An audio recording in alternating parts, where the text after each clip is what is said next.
Shabbat Shalom, everyone. It is time to light the Sabbath candles here in Southern California as the sun is about to set here.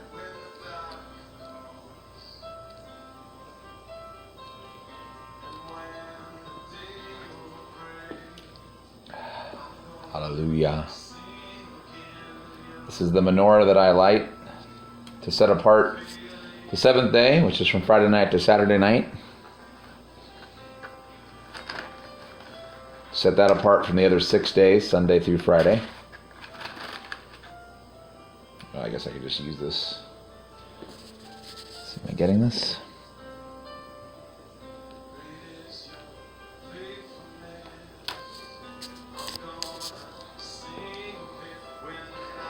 Hallelujah.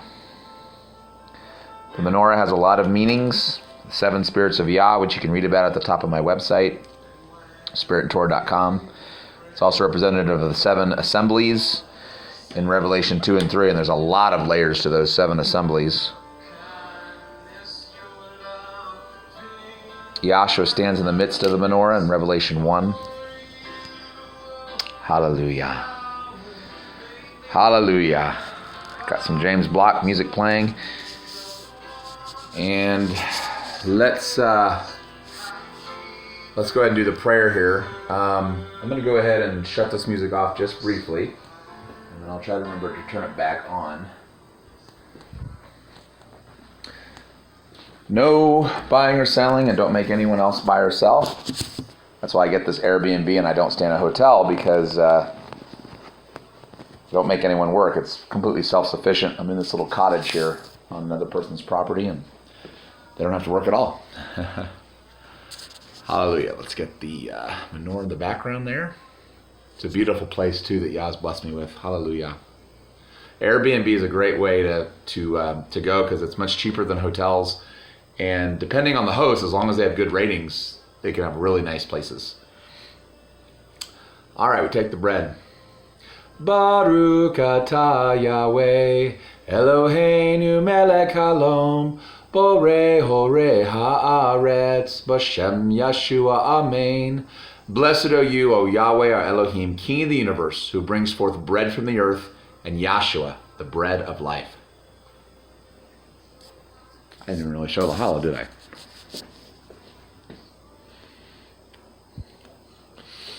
Beautiful challah.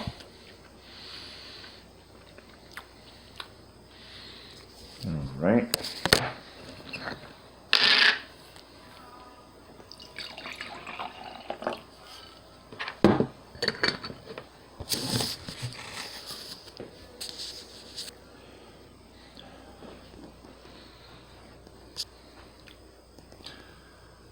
Baruch atah Yahweh, Eloheinu melech haolam, Borei horei hagafen, B'Shem Yeshua, Amen. Blessed are you, O Yahweh, our Elohim, King of the universe, who brings forth the fruit of the vine, and Yahshua, the true vine. Hallelujah. L'chaim, which means to life. Hallelujah. All right, well, I want to share a testimony. Actually, before I share a testimony, I want to share some of the pictures from my... I didn't get... my battery had died by the time... by the time the sun was really setting, and so I wanted to show pictures of the sunset last night. As you can see, just gorgeous. Purple and lavenders. That was from last night on the sailboat. Hallelujah. So, yeah, I wanted to share a testimony about how we need each other. The body of Messiah, we all need each other. We're all different parts of the same body, and Yahshua is the head. And I want to give 2 specific examples of how Yah made that very real to me this week. So I had an Airbnb that I had reserved, and it was made available. And literally, as I was flying into Los Angeles on early Monday morning, and I had been up all night because I had to stay overnight at the airport in Seattle, and I couldn't sleep. Like an hour before I was supposed to show up at this Airbnb, the guy cancels on me and just says, "Oh, sorry, not available." So I had nowhere to go. And so, I didn't let it bother me, but I got my rental car, I went to UCLA, and I started preaching that first day on Monday. Well, Monday night, after just being totally exhausted, not having a lot of sleep, I preached all day. I was like, okay, I need to find a place to stay. So I went to Expedia.com and I found this one place that looked really nice. It was in Venice Beach. And, it asked me and I got it for like a few nights just so I'd have a stable place to be, until I figured out this Airbnb situation.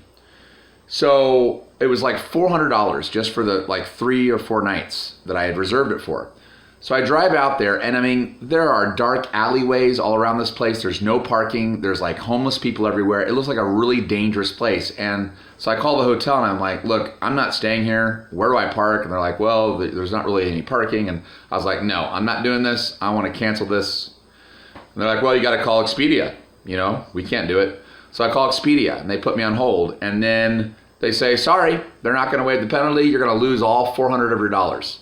So now I just lost $400 of donations, keep in mind. I mean, I'm not making my own income. So I lost $400, don't have a place to stay. I'm tired. I don't know what to do. Suddenly brother Jared and his wife, they've been joining our Zoom prayer meeting consistently for a while, for the last week or so. And Jared texts me and says, hey, how's it going? And I say, Jared, I need a lot of prayer right now. I don't know what's going on. I've just lost $400. I don't have a place to stay. I'm in a very dangerous, but it looks like a very dangerous part of Santa Monica. Like, I didn't know what to do. Well, I didn't know this, but after I finished texting him, he got a vision where he saw this devil, I think it was named Sarna or something. This devil was harassing me. And so he prayed in the spirit that this devil would be reserved into everlasting darkness under chains. Just like it talks about, where the fallen angels, they were reserved in chains. Those who came down and mated with women, they were reserved down in chains, and they'll be reserved down there until the day of judgment. A portion of those devils are reserved down there until judgment. Well, he did the same. He banished this devil to outer darkness. And within 15 minutes after him praying that, my bank said, don't worry, Daniel. They totally mistreated you. We are going to make sure you get your money back. So they got the money back. And then I found another lodging place pretty quickly after that, and the agitation just completely left. So that whole thing was done so that Jared's faith could be built, because he prayed this prayer and it built his faith. It built my faith because it helped me, and we helped each other.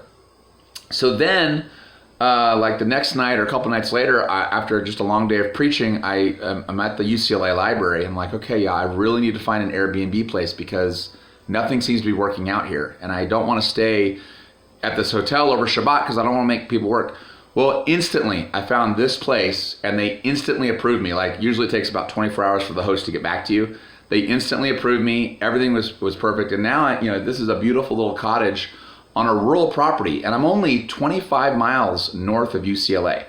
So I'm not too far from UCLA, and yet I'm in this little cottage on this rural property. I met the host today. They're very nice. I told them all about my website, my ministry, and they were very happy to have me here. So Yah worked it all out. And then it was about an hour before sunset, and I'm like, oh, I got everything set up, got everything ready. And then Jared calls me again.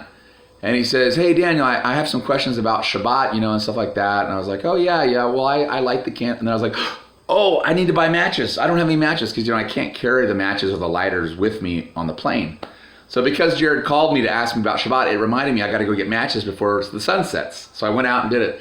So 2 specific times in a row, I needed this other brother in Messiah, and he didn't even know it, in order to help me, and it helped him. And so we all need each other. We need the body of Messiah. We need each other. We're all different parts of the same body. He is the head, Yahshua is the head, and we all have to work together. We're all Israel, the Commonwealth of Israel, and we've got to work together. And Yah uses, his spirit goes through different parts of us with different giftings, different questions, different all the stuff. And as long as we have a pure heart, we love him with everything in us, and we love our neighbors ourselves, and we're seeking to obey him and just have that childlike heart, then we're going to be able to help each other through all this. So I just wanted to share that testimony. And thank Yah, I did not lose that $400 because I can't afford to lose that type of money. I just can't. And so anyway, just a praise report. I'm just very thankful. And I want to just thank all my subscribers. You guys have been so good, not only with donations that have, really, someone said, well, did you quit your job? You must have had enough donations. No, I didn't. I quit my job without enough donations. But as I've quit my job, the donations have steadily risen. And I mean, I still need them to come in, but they've definitely ticked up, and so I'm very thankful for that. And it's a walk of faith, and so I thank you, my subscribers. Thank you so much for the prayers you've offered up, and I hope to have some wonderful teachings on this Shabbat throughout the day, and also show some beautiful Sabbath hikes tomorrow during the day on Shabbat during the day portion. We will have a Zoom room meeting tonight. The Sabbath Friday night Zoom room meetings are always special because they usually go longer and they're more freewheeling. And I might, rather than meeting, normally we meet at 9 p.m. Pacific, midnight, but I think I'm going to move it up since the sun is pretty much set here and I don't have much to do except eat my meal. So I might move it up a couple hours, and then we'll probably go longer as well. So anyone wants to join, you're free to do so. You just have to download Zoom onto your device or your computer. And then if you send me your email, I can add you to the email list, and I'll send you the specific Zoom room prayer link that I send out every night. It's always a different link to a different room. All right. Yah bless you guys, and Shabbat Shalom from beautiful Southern California.